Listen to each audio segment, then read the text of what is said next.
1930s Manchuria, a place existed where fear had a shape and cruelty had a method. Unit 731. Behind its walls, human life had no value, only purpose as a tool for experimentation. They arrived quietly, prisoners of war, civilians, even children. Once inside, they became subjects of science twisted into horror. No one returned, no one. Only the echo of screams remained, waiting for history to remember. Men, women, children, stolen from their homes, their lives reduced to data points. They were told nothing, promised nothing. Only the cold steel of the gates and the silence of the laboratories. Here, experiments were disguised as medical tests. But there was no medicine here, only suffering. Freezing temperatures tested their endurance. Virulent diseases were injected to observe decay.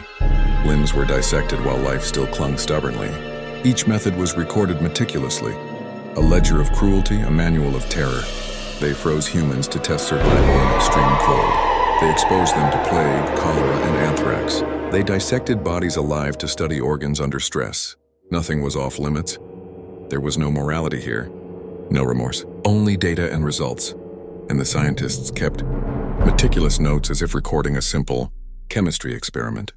While humanity burned around them, the prisoners were stripped of identity, reduced to numbers.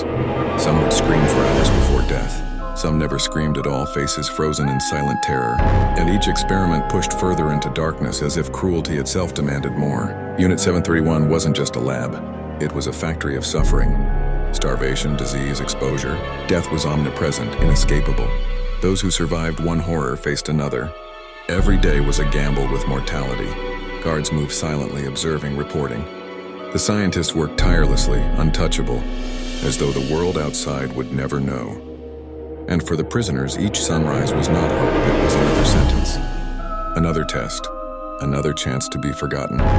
When Japan surrendered, the world never fully saw the horror of 731. Evidence was destroyed, records burned, the dead hidden in unmarked graves.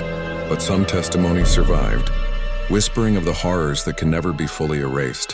Thousands perished, names forgotten, stories buried, yet the shadows remain.